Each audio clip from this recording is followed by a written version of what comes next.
நேரத்தை ஒதுக்கி பெற்றிருந்தார். எப்பொழுதுமே வேட்புமனு தாக்கல் என்பது அன்றைய தினத்தில் அன்றைக்குத்தான் வேட்புமனுக்குண்டான வரிசை நிர்ணயம் செய்வார்கள். அந்த வகையில் இன்றைக்கு வேட்புமனு இரண்டாவது நபராக டோக்கன் பெற்றிருந்தார்.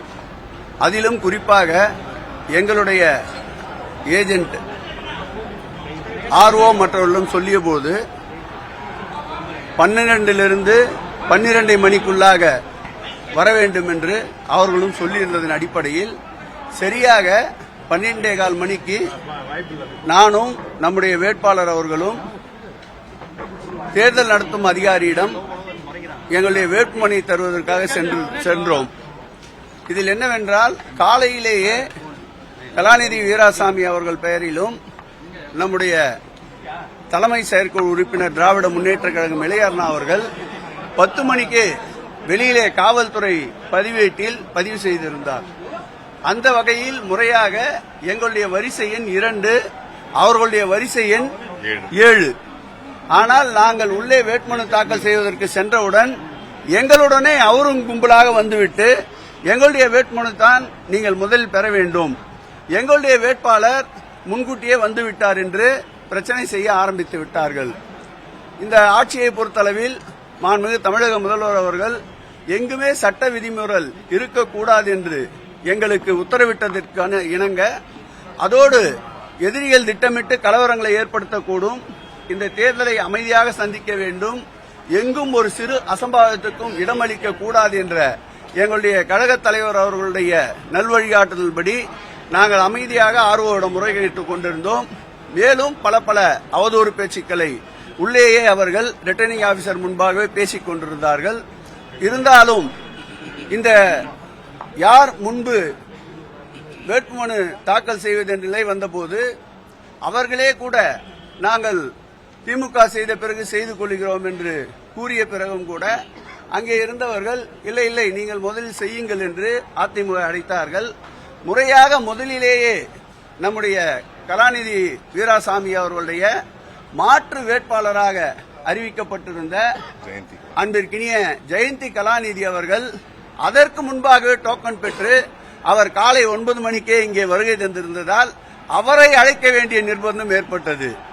எது எப்படி கூட்டி கழித்து பார்த்தாலும் ஒட்டுமொத்தமாக எப்படி சொன்னாலும் சரி வென்றது உதயசூரியன் தான். டம்மி வேட்பாளர் உதயசூரியன் சின்னத்தில் வேட்புமனு தாக்கல் செய்த பிறகுதான் அதன் பிறகு அதிமுக தற்போது வேட்புமனுவை தாக்கல் செய்திருக்கிறது என்பதை தெரிவித்துக் கொள்கிறேன். இப்படி நாள்பட தோல்வி பயத்தால் இப்படிப்பட்ட அராஜகங்களை கட்டவிழ்த்து விடுவார்கள். எல்லாவற்றையும் சந்தித்து களத்திலே நின்று கடுமையான போராட்டங்களை சந்தித்த இயக்கம் திராவிட முன்னேற்ற கழகம். ஆட்சி அதிகாரம் இல்லாத நேரத்தில் கூட திராவிட முன்னேற்ற கழகம் கொள்கைக்காக களத்திலே நின்ற இயக்கம். எப்பொழுதும் உதயசூரியன் தான் தகத்தகாயமாக ஜொலிக்கும். அந்த வகையிலே இன்றைக்கு கூட உதயசூரியன் தான் முதலிலே வேட்புமனு தாக்கல் செய்திருக்கிறது என்பதை தெரிவித்துக் கொள்கிறேன்.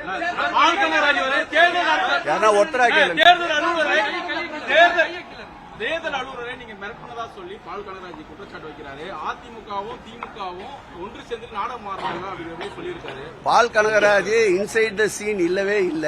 பத்திரிகையாளர் நீங்க தான் அங்க இருந்தீங்க. தேர்தல் அதிகாரி இப்ப முரட்ட வேண்டிய வேலை என்ன இருக்கு சொல்லுங்க பார்க்கலாம். வாக்குப்பதிவா நடக்குது இல்ல ஸ்குரூட்னியா நடக்குது? ஸ்குரூட்னிலேயே அவங்க மனுவை தள்ளுபடி பண்ணு, இவங்க மணி ஏத்துக்கோ, இவங்க மணியை தள்ளுபடி பண்ணு, அவங்க மனுவை ஏத்துக்கன்றதுக்கு ஸ்குரூட்னி நடந்ததா இல்ல போலிங் நடந்ததா இல்ல வாக்கு எண்ணிக்கை நடந்ததா? எதுவுமே நடக்காத முன்ன எதையாவது குச்சி கற்பனையால ஜோடிச்சு அவர் ஏதாவது ஒன்று சொல்லிக்கிட்டே இருப்பாரு. இனி இன்னொரு 25 நாள் இருக்கு. இது போல அடுக்கடுக்கான குற்றச்சாட்டுகளை அள்ளி வீசுவார் ஆதாரம் இல்லாமல். ஆகவே எந்த வகையிலும் நடைபெறுகின்ற இந்த திராவிட மாடல் ஆட்சியில் எந்தவித அச்சுறுத்தலும் யாருக்கும் ஏற்படாமல் பார்த்துக் கொள்வோம் என்பதை உறுதியோடு தெரிவித்துக் கொள்கிறோம். நீங்க எந்த பத்திரிகைமா? அதுதான். அதாவது உள்ள அவர் இல்லவே இல்ல தம்பி. உள்ள அவர் இருந்து இந்த குற்றச்சாட்டு சொன்னார்னா எவ்வளவு தூரம்னா விளக்கம் சொல்லலாம். ஊடகத்துறை நண்பர்கள் அத்தனை பேரும் உள்ள இருந்தீங்க. யாராவது பாத்தீங்க? நாங்க ஏதாவது ஆர்டிஓ மிரட்டணுமா இல்ல பிஜேபி உள்ள விடக்கூடாது தகராறு பண்ணோமா? என்ன பண்ணும் சொல்லுங்க. அப்புறம் என்னது குற்றச்சாட்டு? ஆதாரம் இல்லாத குற்றச்சாட்டுகளை எல்லாம் நீங்களே கண்ணெதிரில் பார்த்த சம்பவம். ஆகவே அந்த கேள்விகளை தவிர்க்கலாம். வேட்புமனு தாக்கல் செய்வதற்கு ஒரே ஆள் கேட்டுப்பா, வேற யாருன்னா கேட்கலாம்ப்பா. 2 பேரும் 2 மணி நேரமா எடுத்துட்டீங்க. 2 பேரும் மோதல் சம்பவம் வந்தனால தொண்டர்கள் வந்துட்டு புதுச்சு வெளியில சொல்ல கூட கேக்குது. ஆனா மோதல் போக்கு அதிகத்துக்கு காரணம் நீங்க கொஞ்சம் இவ்வளவு பிரச்சனை வருது. அதனால இதே அவங்ககிட்டயும் கேட்கலாம்ல நீங்க. அப்புறம் கேளுங்க, அவங்க என்ன பதில் சொல்றான்னு பார்த்து நான் பதில் சொல்றேன். யாரும் பேசிக்கலையே அப்படி.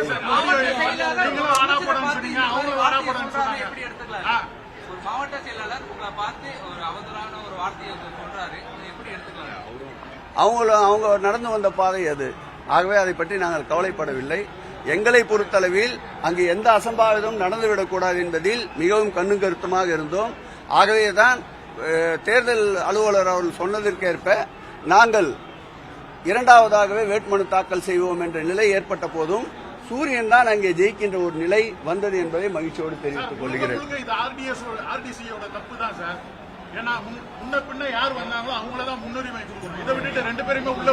ரெண்டு பேர்ல முதல்ல நாங்க தான் உள்ள போனது. நீங்க உட்கார்ந்தும் பாத்தீங்கன்னா மனசாட்சி உள்ள ஊடகத்துறையினர் இதை பதிவு செய்ய வேண்டும். எடுத்தேன் கவித்தேன் என்று உண்மைக்கு மாறாக சொல்லக்கூடாது. முதலில் உள்ளே போனவர்கள் நாங்கள் தான். முதலில் இருக்கையில் அமர்ந்தவர்களும் நாங்கள் தான். பின்னால் தான் அவர்கள் வந்தார்கள். அவர்கள் இருக்கை இல்லை என்று கோரிக்கை வைத்த பிறகுதான் அவர்களுக்கும் இருக்கை போடப்பட்டது என்பதை நீங்கள் நன்றாக அறிந்திருப்பீர்கள். ஆகவே முதல் சென்றவர் நாங்கள்.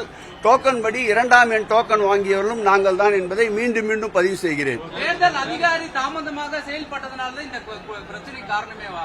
எப்பொழுதும் பிரச்சனை நடக்கும் என்று எதிர்பார்க்காமல் இருந்திருக்கலாம். ஆனால் பிரச்சனை நடந்த பிறகு அதை சுமூகமாக முடித்து இப்பொழுது அனைவருமே வேட்புமனு தாக்கல் செய்துவிட்டு திரும்பிக் கொண்டிருக்கின்றோம். மேலும் இதை பெரிதாக்க விரும்பவில்லை.